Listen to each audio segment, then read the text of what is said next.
Elle est là-bas, elle est en face de nous. Ouais. On la reconnaît pas obligatoirement d'ici là. Nous sommes sur la Marianne, la commune de Luciana. Commune de Luciana, voilà, près de l'aéroport de Bastia-Porrette. Bonjour à toutes et bonjour à tous. Merci d'être avec nous. Nous sommes en direct sur la page Facebook de France 3 Corse via Style. Nous sommes pour une date, un lieu, comme d'habitude. Nous sommes avec Stéphane Orsini de la FAGEC. Salut Stéphane. Bonjour à tous. Donc là, je disais, on la reconnaît presque. Nous sommes en face de la cathédrale. On est à la cathédrale de la Canogne, là, dans le visuel, juste en face de nous. Et si Laurent Simon-Paul, qui est derrière la caméra, montre vers là-bas, vers là-bas, à 1600, on va dire 1680 mètres d'altitude, il y a un mont, il s'appelle le mont San. Ah, sans Perteo peut-être, Oui, mais tout je ne à sais pas fait. si on le voit Il d'ici. est caché un peu derrière Il est les caché. arbres. Sauf que San Parteo, c'est pas qu'un mont, c'est aussi l'objet de notre date, notre lieu du jour. Le lieu, c'est donc... Eh bien, donc nous sommes sur le site de San Perteo, à Luciane. On est en périphérie, on va l'expliquer, de la ville corso-romaine de Marianne. Et on va donc découvrir ce monument qui est remarquable, mais qui finalement n'est pas assez connu, et puis en plus qui mériterait une bonne restauration parce qu'il en a vraiment besoin. Pas assez connu peut-être parce qu'il y a aussi la proximité de la cathédrale qui l'a pas aidé à sortir Alors de l'ombre. ça vole un peu la vedette, hein, évidemment. On va voir que même si c'est un bâtiment qui est différent dans sa fonction, et puis qui est un petit peu moins massif, hein, un petit peu moins remarquable en termes de dimension que la cathédrale de la Canogne, la cathédrale romane, il a quand même beaucoup d'intérêt, aussi bien sur ce qu'on voit, mais comme d'habitude, surtout sur ce qu'on ne voit plus, mais qui est présent ici sous terre. Comme d'habitude, comme on est en direct, bien entendu, et comme on est avec Stéphane Orsini, n'hésitez pas à nous poser des questions et à intervenir, à liker, à partager ce live Facebook. On dit bonjour à Séverine, tiens, on fait gros bisous, et à Philippe qui, comme d'habitude, est avec nous, à André, à Balbino, qui nous fait des bisous, et n'hésitez pas donc à nous poser des questions. Le lieu, on vient de dire, San Parteo. Comme La date ? Alors la date, il y en a beaucoup, comme à chaque fois, et moi j'ai choisi 1839. Et pas 1886. Pas 1886, bien que les deux dates soient très liées. Hein. Alors pourquoi 1839 ? Parce que c'est une visite. Alors il y a une visite remarquable, celle de Prosper Mérimée. Prosper Mérimée, à l'époque, donc, il va jouer le rôle d'inspecteur général des monuments historiques. Et pourquoi tout à l'heure tu as mentionné 1886 ? C'est bien parce que ce monument est remarquable et il va être classé monument historique plus tard, bien entendu, en juillet 1886. Avec comme d'habitude la problématique du fait d'être classé monument historique. Du coup, c'est censé protéger, mais en même temps, on ne peut plus faire grand-chose, même si, en l'occurrence, sur cette bâtisse, on va sûrement en parler, il y a des choses qui ont été faites. Oui, Voilà. On rejoint un peu le thème de notre Facebook Live de la dernière fois. En plus du fait que le bâtiment qu'on avait montré, rappelez-vous, on était à Casalta, sur l'église Pievane de Santa Maria, et pratiquement on peut considérer Santa Maria de Casalta ou San Perteo comme des bâtiments très proches qui auraient pu même être bâtis par les mêmes équipes de maçons et d'architectes et d'ingénieurs. Mais ce sont aussi, les points communs ne s'arrêtent pas là, ce sont aussi deux monuments historiques, donc normalement classés, protégés, et on a vu qu'à Santa Maria de Casalta, il faut vraiment faire quelque chose. Mais Là, il y a des choses qui ont été faites, mais... voilà. Et ici, alors, il y a des choses qui ont été faites, mais il n'y a pas si longtemps. Alors, j'ai repris. On va voir à quoi ça ressemblait avant. Alors, Il y a une... Tiens, c'est je ne sais pas Laurent s'il Simon-Paul. n'y a pas trop de soleil. C'est parce qu'on arrive à voir. Ouais, si je n'avais pas pensé à l'ombre portée de la. Laurent va s'en sortir. Alors, en haut, on a une photo de la fin du 19e siècle. Hein. On est à peu près sur le même plan.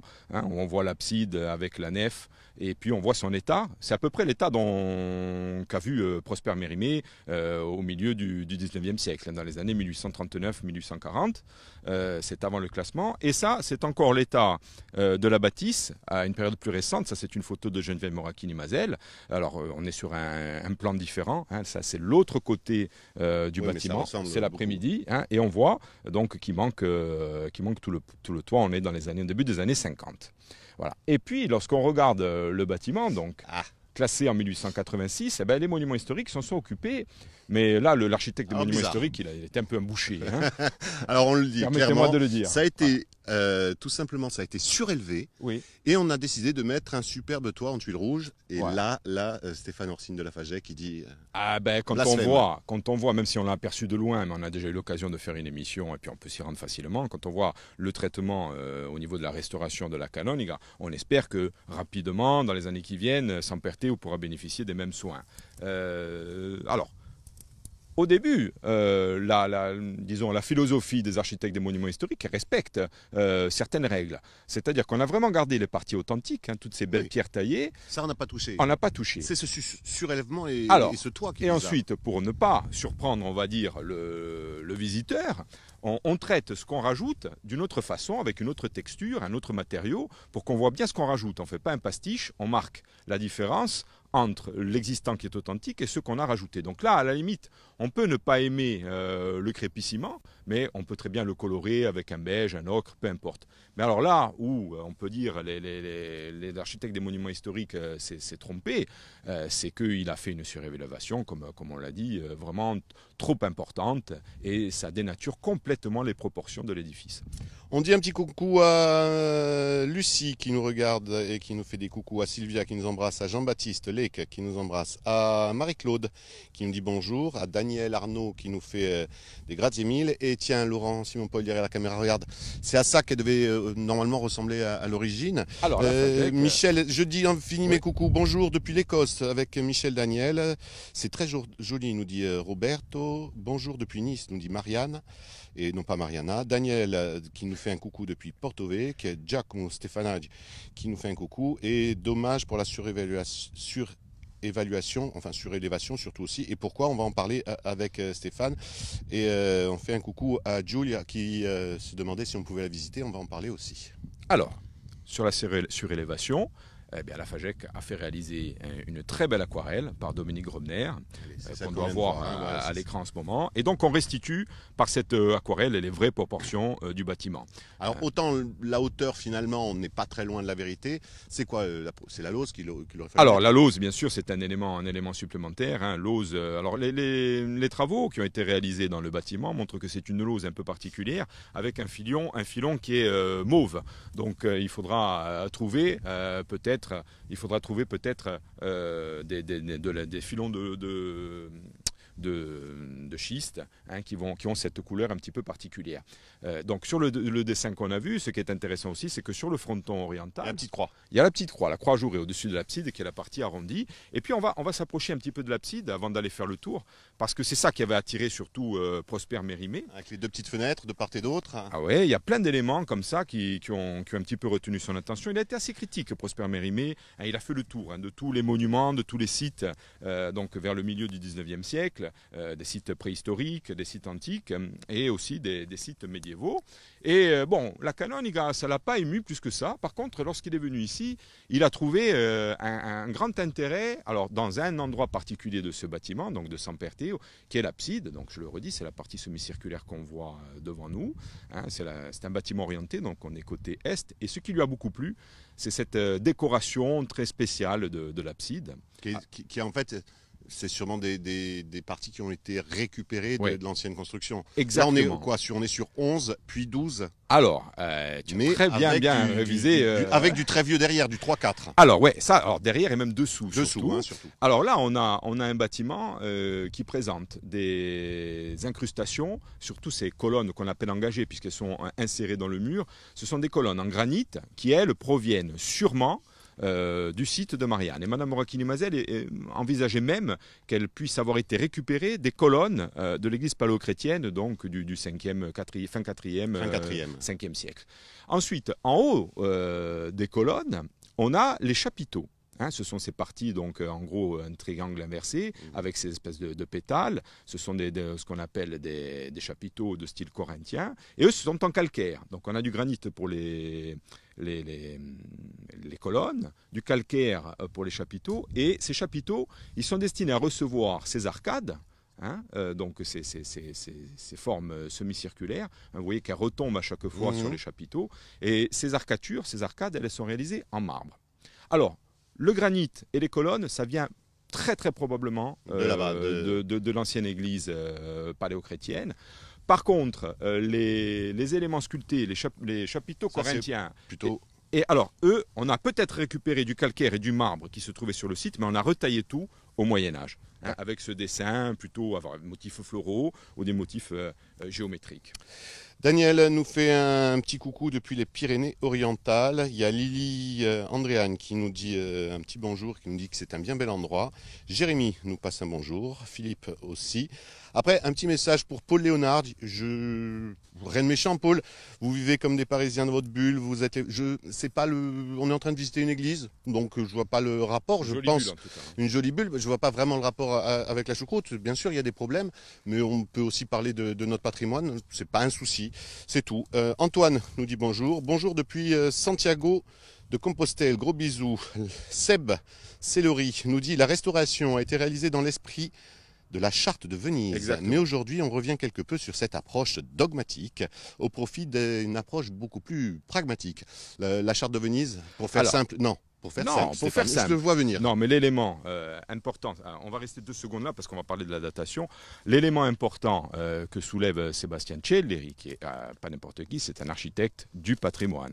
Hein, qui fait de très très belles restaurations et qui travaille notamment sur le très beau chantier de Sant'Andrea d'Omessa où on a trouvé cette très belle fresque de San Martino, fresque cachée derrière. 10 secondes pour expliquer la charte de Venise. Alors, charte de Venise. La charte de Venise, il y a plein d'articles dans cette charte, mais dans la charte de Venise, on précise que lorsqu'on rajoute des parties récentes sur les parties authentiques, il faut marquer ce rajout et il faut aussi surtout que les travaux qui sont engagés sur un élément classé, protégé, soient réversibles, c'est-à-dire qu'on puisse le casser sans abîmer les parties authentiques et revenir à un état antérieur. Et là, on devient, comme le disait Seb, à quelque chose de plus pragmatique où le but, c'est juste de sauver. Mais là, sur le coup, moi, ce que je critique pas, c'est d'avoir rajouté, je vous l'ai dit, le ciment, à la limite, on peut le colorer.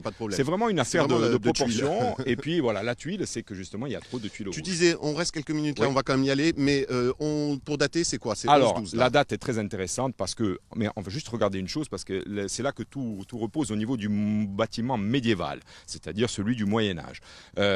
On a les chercheurs qui s'opposent. Tout le monde est d'accord pour bien voir que ce bâtiment a 2 époques. Et on le voit bien ici sur ce mur latéral sud, hein, au niveau de l'abside, et puis toute la première partie sur la droite de la nef rectangulaire, on voit que ce sont des pierres qui sont bien taillées, mais l'agencement est nettement différent du reste de la nef quand on part au niveau de la porte et qu'on va vers la gauche. En fait, il y a bien 2 moments avec une césure. Alors, pour Madame Moracchini-Mazel, le début du bâtiment, c'est-à-dire l'abside et toute la partie est, donc jusqu'à la porte, c'est 11e. C'est 11e et même 1050 pour elle. Un petit peu avant vraiment que les Pisans arrivent en Corse et installent vraiment leur domination et construisent par exemple ici. Elle est présentée comme à la charnière entre les 2 époques. Hein. Voilà, entre le pré-roman et le plein art roman pisan. Et alors, pourquoi on a une 2e époque? Pour Madame Moracchini-Mazel, la 2e époque, c'est-à-dire toute la partie gauche qui va de la porte jusqu'au bout, jusqu'à l'angle, c'est la partie qui est contemporaine à la cathédrale de la Canonica. Au 12e et même, fin 11e, début 12e, on va dire, jusqu'aux années 1120, pardon. Et donc, selon Madame Moracchini-Mazel, le bâtiment aurait eu un problème, peut-être un effondrement. Parce qu'on voit même au niveau géographique, on voit que ça remonte sur la. C'est très très clair. Tout le monde est d'accord sur deux moments. Ça, il n'y a pas de souci. Et donc on aurait rebâti ce qui, pour nous maintenant, si on le regarde, est l'arrière du bâtiment au XIIe siècle, au même moment qu'on édifiait la Canonica. Et en fouille à l'intérieur, on ne pourra pas y rentrer, mais je vous le dis, on le verra sur un plan que j'ai amené. En fouille, Mme Moracchini-Mazel a vu même la façade occidentale, donc du côté ouest, qui aurait été rallongée et qui en fait était la façade du premier bâtiment. Je te coupe. Merci à tous, nous dit Franck pour ces émissions. Merci Franck. Roger nous fait un coucou. Daniel. Tiens, on va faire une petite pause de temps que l'avion, puisqu'on est juste à côté de Porretta. Bah oui, les avions passent au-dessus, ça fait un peu de bruit. Daniel Dimanti nous fait un coucou, il nous regarde. Salut Daniel. Roberto, je voudrais vous suggérer de visiter une autre église, Santa Maria, dans le district de Matera. Tu connais bien entendu. Mais ça, c'est en Sardaigne. C'est en Italie, en effet. Il va falloir faire un petit déplacement. On va voir avec Laurent Simon-Paul si c'est possible. Pourquoi pas. Andrea nous dit une très belle aquarelle. Je suis déjà passé par là souvent et... mériterait bien d'être conservée. Ah, l'église mériterait d'être mieux conservée, bien entendu. C'est Pierrette qui nous dit ça. Marie-Danielle, ici en Écosse, les églises ou les cathédrales sont transformées en nightclub. C'est une idée, peut-être pas de suite concernant celle-ci. Tristan nous embrasse. Seb revient vers nous. Geneviève qui dit bonjour à Stéphane, sûrement quelqu'un que tu connais, à toute son équipe. Daniel Arnaud Bonjour. nous embrasse. Jean-Philippe Alessandre, la dernière fois que j'y suis allé, j'ai trouvé le monument ouvert et rempli de déchets à l'intérieur. Pas très bien. Et des tombes, car oui, c'est aussi un cimetière. On va en parler. Et Philippe Allot, merci pour l'émission. À quand le château de la Punte? Ah tiens, pas bête, le château de la Punte, c'est un peu dans le sud pour Stéphane. Vous savez que Stéphane, il n'a pas le visa quand il passe le col de Vitzavon. Mais je connais des gens qui pourraient très très bien vous en parler, notamment l'association. Je vous accompagnerai, mais l'association de sauvegarde du château de la Punta, ça serait une belle émission à faire avec eux en effet. Eh ben, pourquoi pas, un de ces jours on se fait un direct depuis le château. Monsieur Pinsoud, tout à fait. On continue de faire le tour, mais alors, là tu veux... Moi je veux préciser la datation. Maintenant, donc on a donné la théorie Mazel, c'est-à-dire 1050 la première partie, fin et l'arrière, début 12e contemporaine de la canonica. Beaucoup de chercheurs qui ont travaillé sur le sujet, par contre il faut passer par là parce qu'on va trouver le grillage. Beaucoup de chercheurs qui ont travaillé sur le sujet sont d'accord pour ces deux périodes, par contre ils ne sont pas d'accord sur la datation. Eux, ils prennent le problème à l'inverse. On a la nef, donc l'arrière de la nef, maintenant qu'on voit bien ici, qui est donc 12e et qui est contemporaine, bien entendu, de la construction de la canone, il y a peut-être même les mêmes équipes, et le bâtiment, beaucoup plus tardivement, se serait effondré ou aurait connu des désordres du côté est.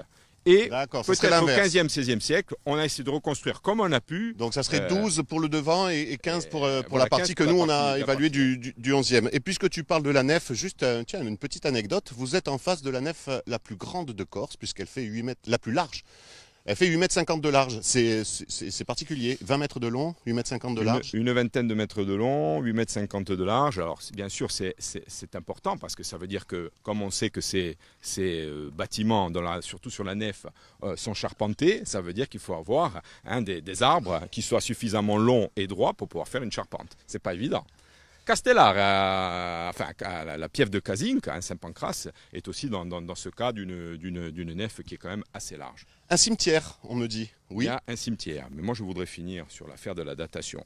Donc on a ça te tient à cœur, hein? Oui, ça me tient à cœur parce qu'il y a beaucoup de réflexions sur le sujet et il y a des chercheurs, par exemple, qui ont aussi proposé que cette espèce d'archaïsme que Mme Moracchini-Mazel avait décelé sur la partie est du bâtiment, donc qui lui faisait dire que le bâtiment était 2050, qu'il y avait ces deux périodes. Eh bien, d'autres chercheurs ont émis l'hypothèse que il y avait peut-être pénurie de matériaux. Et qu'une fois de plus, on aurait récupéré au 15e des matériaux qui venaient même dès le Moyen-Âge, en fait, le bâtiment est vraiment contemporain, entièrement contemporain de la cathédrale de Marianne. Mais peut-être que l'approvisionnement du chantier a eu quelques problèmes. Ils sont allés chercher plus loin. Ils sont peut-être allés chercher, ou peut-être ils ont taillé des pierres beaucoup plus vite. Et ça expliquerait aussi pourquoi on aurait intégré beaucoup d'éléments donc décoratifs provenant du site romain, en tout cas antique, soit directement, soit en prenant juste les matériaux et en retravaillant les matériaux. La façade. On peut revoir sur la façade. Donc on est sur la façade principale, la façade occidentale. On voit très bien le linteau, donc cette barre monolithique d'un seul morceau qui est au-dessus de la porte principale, qui est traité avec ces petites formes géométriques qui symbolisent un petit feuillage. On retrouve, comme à Santa Maria de Casalta, des consoles où repose le linteau. Là, et ce n'est pas du marbre, c'est toujours de la jolie pierre, avec des belles feuilles. Voilà. Et tout à l'heure, on posait la question, bon, c'est vrai que le site, il peut être ouvert à 80, mais là, la mairie a fait poser un gros cadenas. Ne rentrez pas à l'intérieur. Non, on ne rentre pas à l'intérieur. Et d'une, parce qu'il n'y a pas excessivement des choses très intéressantes à voir à l'intérieur. Et puis surtout, il y a encore des restes de fouilles. Et il y a des fouilles qui ont été commencées, qui n'ont pas été achevées. Il faudrait aller voir plus loin et même plus profond pour voir exactement ce qu'on a. Retourner sur le Paileo. Voilà. Et puis bon, pour l'instant, c'est pas du tout accessible au public. Voilà. Donc ne soyez pas déçus. Le plus beau à voir est à l'extérieur. Voilà, le plus beau à voir est à l'extérieur. Ne soyez pas déçus de ne pas pouvoir rentrer. Et surtout, n'essayez pas d'y rentrer. On a un très bel éclérage qui nous permet aussi de l'éclairage du matin, qui vous permet de voir cette façade bien éclairée. Et puis même ces jeux un petit peu d'ombre avec ces vides. Vous voyez que il y a un rythme, ce sont ce qu'on appelle les trous de Boulin, c'est les restes d'échafaudage, mais qui ont été laissés donc volontairement ouverts, ça aère, et puis aussi ça a aussi un aspect un petit peu décoratif, esthétique. Vivement une restauration, une sécurisation de ces lieux, pourquoi pas. Philippe Allo, merci pour l'émission. Merci Philippe. Bonjour à tous et merci à Stéphane. Jean-Marie Desideri. Scalapa, ce qui devient, quand on lit dans l'autre sens, Pascal, qui regarde l'émission avec le plaisir de ton accent corse. Oui. Merci Pascal. Sté Maestri nous dit bonjour. Olivier Biancogni nous regarde. Olivier, on te fait un gros coucou. À bientôt. On se retrouvera, j'espère, bientôt aussi en Balagne. Je sais que Olivier Biancogni est un passionné des églises. Et ça tombe bien, puisque aujourd'hui, on fête je crois. Le prénom. Ça va me revenir, excuse-moi. Oui. Philippe, bonjour, merci à tous pour ce direct très instructif. Tiens, puisqu'on parle de fête, j'en profite moi pour souhaiter un joyeux anniversaire à Virginie. Tiens, c'est l'anniversaire de Virginie, donc je lui fais un gros bisou puisqu'elle vient de nous regarder. Virginie, joyeux anniversaire. Et Philippe nous dit merci à tous pour ce direct. On continue. On va montrer cette petite pierre carrée. Ah, qui sort du lot. Voilà, qui sort du lot. Et il y en a une autre au-dessus peut-être qui ressemble un peu. Oui, ça aussi, ça ressemble un petit peu. Il se peut que ça soit le morceau du même élément, mais en tout cas, cette pierre carrée très blanchâtre, qui est juste au niveau de là où se termine l'arc de la porte principale, on a du mal à voir, mais en fait, c'est une pierre de... Ah non, je me trompe, hein. C'est un autre élément. Elle est juste à ta hauteur, Laurent. Si tu vas un petit peu sur la gauche, devant toi... Voilà, tu y es. Il y en a une autre, juste la ligne au-dessus, l'assise voilà. Au-dessus. Tu vois, il y a des inscriptions. Un peu plus blanche, oui. On va y aller, bien. Voilà. Et là, c'est aussi un emprunt. Ça a été scrooqué. Hein. C'est une épitaphe. Donc, c'est une dédicace funéraire. Et on peut encore lire deux personnages. Alors là, il faut me faire confiance. Il faut surtout faire confiance à la personne qui a pu le déchiffrer. Il y a un certain Furius et un certain Arnius, dont on a pu éventuellement émettre l'hypothèse que c'était un ou deux esclaves affranchis. Et en fait, c'était la pierre tombale de ces deux personnages. Et ça, c'est une pierre qu'on a datée d'après l'écriture et la manière dont c'est présenté du 1er siècle de notre ère. Donc, un élément récupéré sur ce fameux cimetière et inséré dans le bâtiment médiéval du XIIe siècle. Ça, on en est sûr sur la datation de ce côté-là. Alors, tu veux qu'on parle du cimetière maintenant? Depuis tout à l'heure, je te dis, on est sur un cimetière. On m'a dit, attention, vous marchez presque sur des tombes. Et pas tout à fait tort peut-être. On est presque sur des tombes. Et oui, on fait un gros bisou à toutes les Géraldines. C'est la Saint-Géraldine. Voilà, ça c'est fait. Il y a Morif qui nous demande c'est où. C'est vrai que si vous nous rejoignez seulement maintenant, c'est où? C'est à Saint-Parthéo. Nous sommes sur la commune de Mariana en Corse. Alors si vous voulez... Oui, pardon, la commune de Luciane, sur la Pieve de Mariana.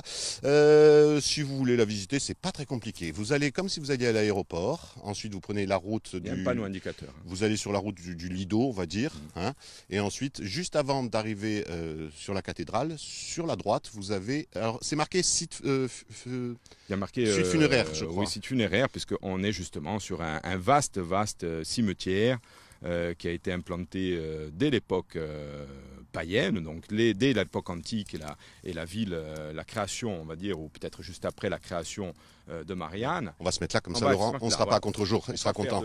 Et puis pour ne pas faire de l'ombre.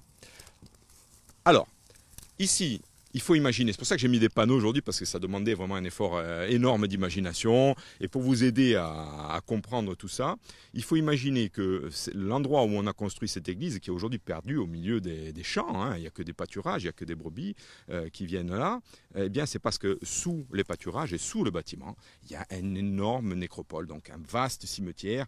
On appelle ça la nécropole de Samperteo, mais en fait c'est un ensemble funéraire qui déborde ici de l'autre côté de la route et qui rejoint les nécropoles qu'on a trouvées au nord de l'aéroport de Porretta. Et donc tout ça, ça fait des centaines et des centaines et des centaines de tombes qui ont été, donc l'endroit a été aussi utilisé à l'époque paléochrétienne, au début du christianisme, jusqu'au Moyen-Âge. Donc ça, on a vraiment une église funéraire qui garde le souvenir d'un précédent monument. La zone funéraire, elle a passé les époques et à chaque fois, elle s'est transformée de zone...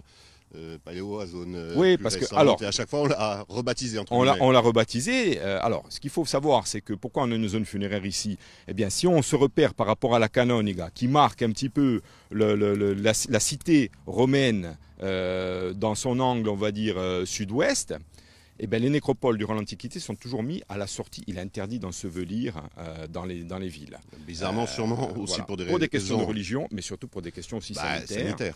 Et donc la tradition, c'est de créer des nécropoles aux alentours, donc dans les parages de la ville, à l'entrée, en général aux portes principales. Hein. Ici, on est sur l'entrée ouest. Et on a trouvé à Ypont, et de l'autre côté, côté est, une autre nécropole. On en a trouvé côté nord, et l'INRAP est en train, tout près du futur musée, qui est pratiquement livré, encore quelques mois de travail, et on l'aura pour les prochaines journées du patrimoine en 2019. Là aussi, on a découvert une très très grande nécropole.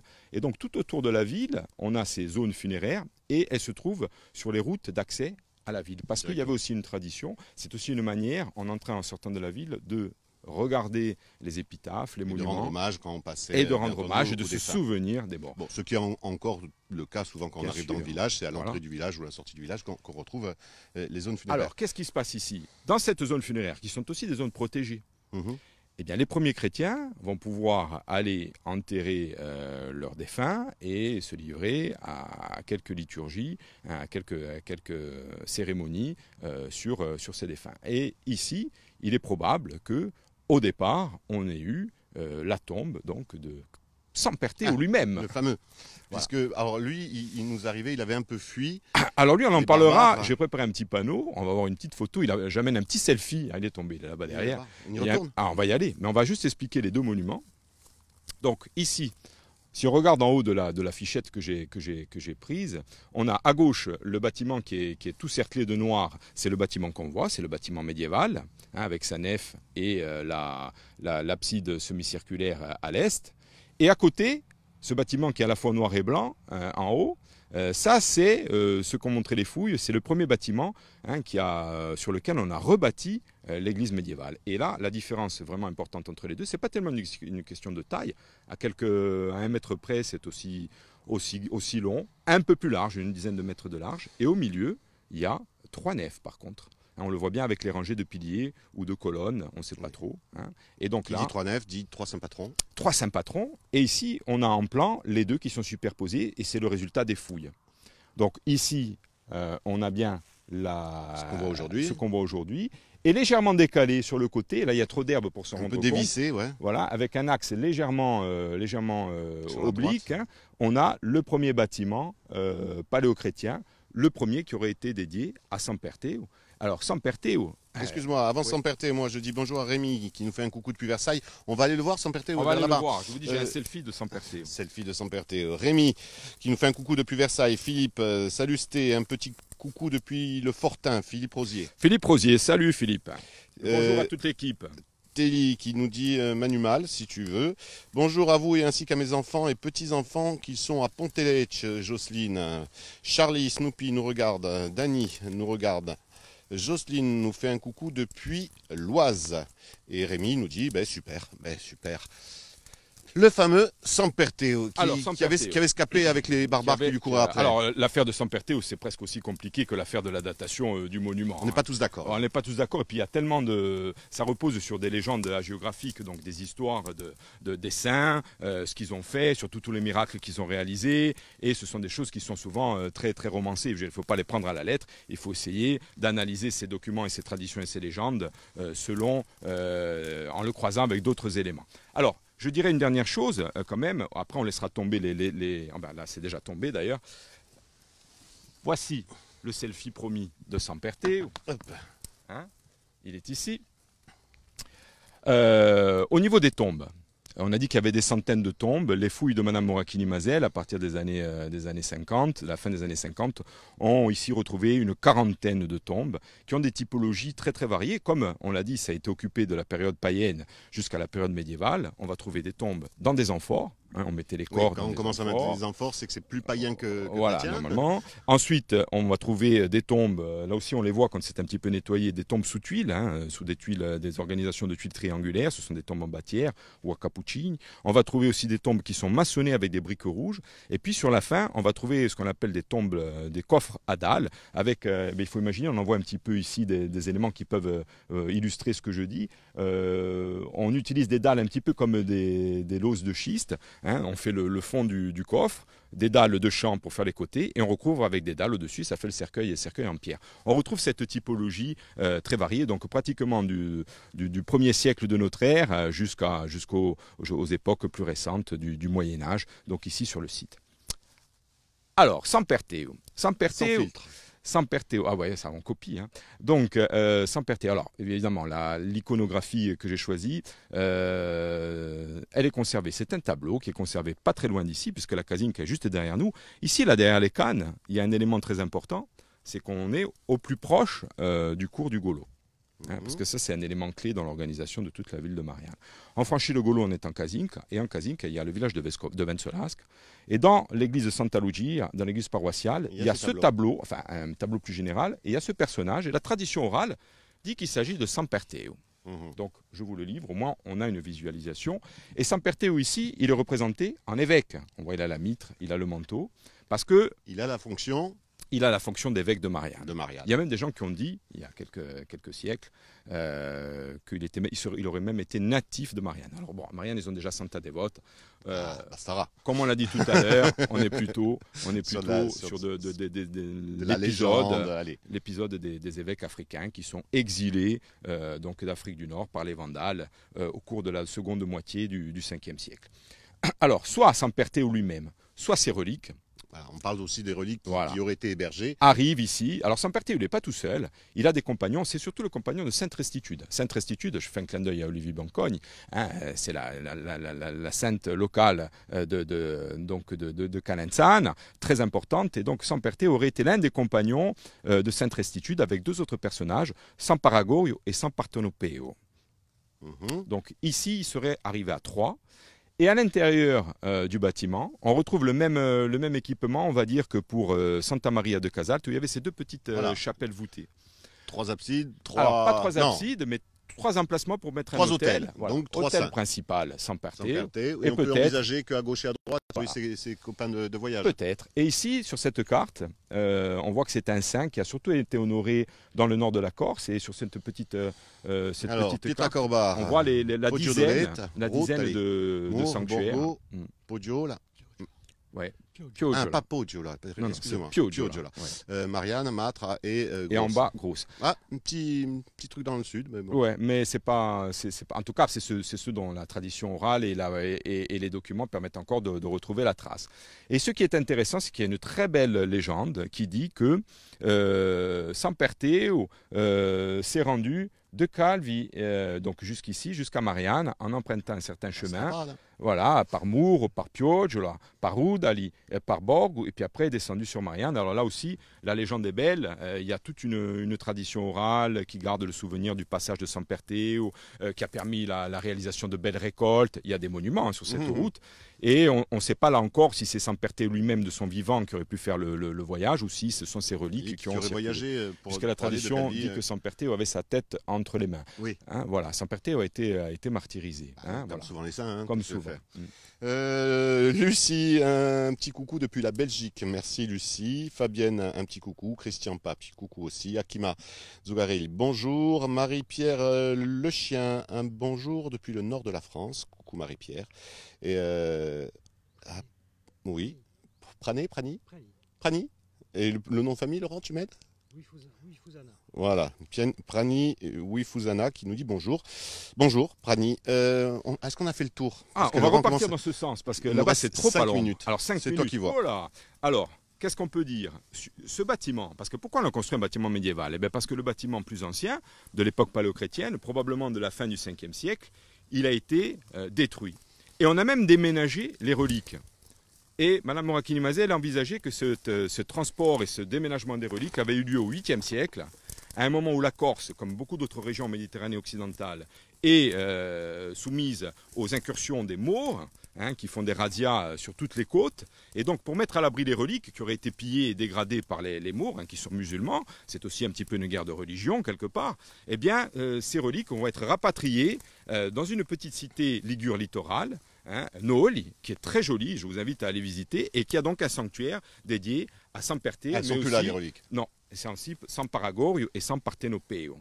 Hein. Alors, c'est rigolo parce qu'on ne parle pas vraiment de la Corse. On dit que c'était là des légionnaires romains, ces trois bonhommes. Hein, mais bon, et on sait que les reliques viennent de Corse, mais on n'évoque pas tout ce passé. Ça, c'est le premier élément. Le deuxième élément, on est passé très vite, mais il y avait au-dessus de la porte latérale un décor aussi très remarquable. Ce sont ces deux lions, hein, sur le linteau en bâtir, sur le linteau triangulaire. C'était ces deux lions qui s'affrontent et qui semblent garder un petit arbre. Alors l'arbre, c'est l'arbre de vie. Hein, c'est un petit peu le symbole des chrétiens, c'est le symbole aussi de la croix sur lequel, le bois de la croix sur lequel a été crucifié Jésus. Et ces deux lions, ils ne sont pas menaçants, on dirait même qu'ils sourient un petit peu, et ils symbolisent un petit peu le passage du mal vers le bien. Et Madame Morakini-Mazel dit qu'on remarque aussi que le traitement de ce gravage presque, parce que c'est... qu'on aille vite. Allez, on va vite. On fonce voir les deux lions et on se dit au revoir depuis les deux lions. On repart. Et vite. J'en profite vite fait parce qu'il y a Alam qui nous dit super les reportages. Il y a Olivier Biancogne qui nous dit ça tombe bien. Merci. On passe par là pour voir les deux lions. Non, on va pas y arriver. On va pas y arriver. Il faut passer de l'autre côté, Laurent. Olivier Biancogne, merci pour ces passionnantes visites à nous trois. Merci Olivier. Il y a David qui nous fait un petit coucou depuis le Pays Basque. Coucou David. Il y a Brigitte Mandel qui nous dit que c'est fascinant. Et Philippe qui nous dit bien entendu que c'est très intéressant. Voilà. Voilà. Il te reste 3 minutes maintenant. 3 minutes. En plus, c'est un super éclairage. Les deux lions. L'arbre de vie au milieu. Ils sourient. Ils ont un sourire un peu carnassier, mais bon, si tu appelles ça un sourire, ça va, parce qu'il faut regarder surtout qu'ils ont la queue entre les jambes, parce qu'ils sont apaisés. Oui, ils sont... Oui, non, mais franchement, on voit, ils sont là comme gardiens et aussi peut-être même comme quelque chose qui s'impose à eux. Voilà, ils sont devenus de bêtes féroces. Hein, n'oubliez pas que les lions, c'est ceux qui ont martyrisé, enfin, en tout cas dans la tradition. Hein, les chrétiens étaient bouffés dans les cirques par les lions, rappelez-vous.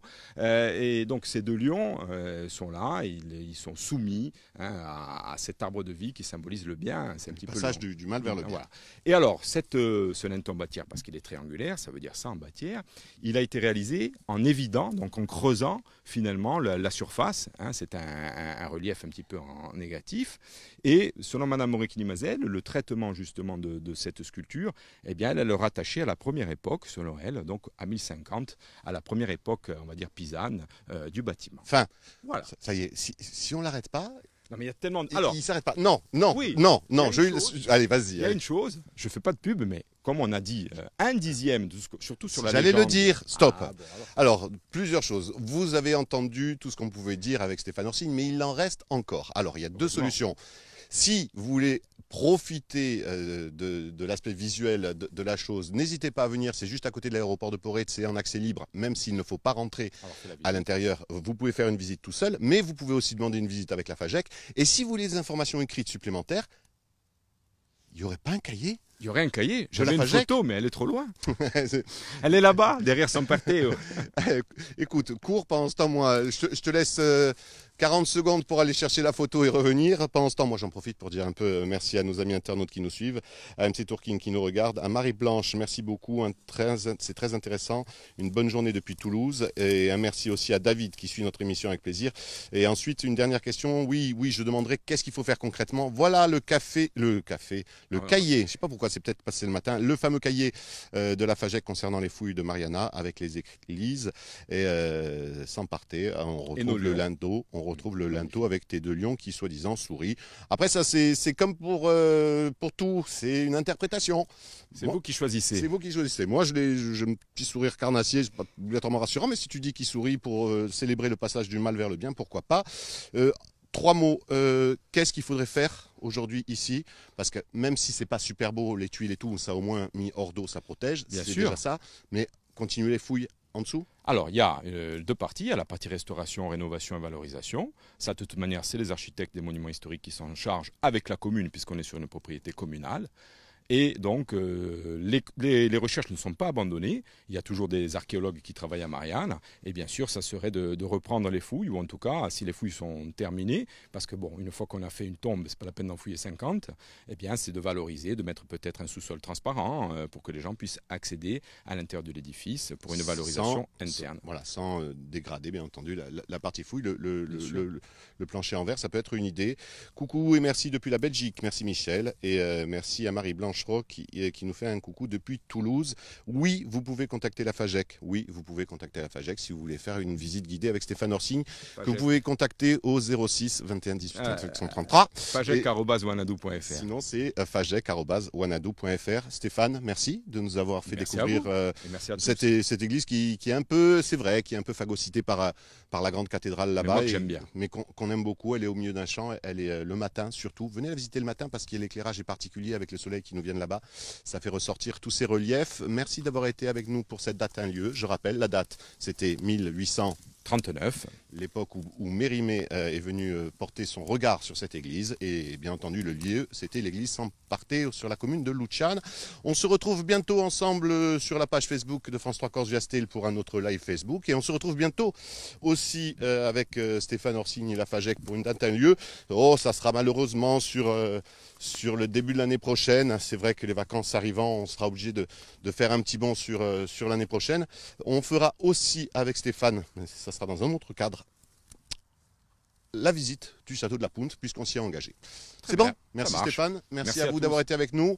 Retrouvez ce live, partagez-le sur votre page et il sera sur aussi notre chaîne YouTube très rapidement, ainsi que sur la chaîne Instagram. Salut, à très bientôt. Maintenant qu'on a fait l'église, voilà. Il suffit de monter à Saint-Perté, 1680 mètres. C'est ça, on va jusqu'à Calvi, on reprend le chemin de Saint-Perté. Ouais. En passant, on fera un bisou à Olivier. Ah oui, bien sûr. Salut à tous nos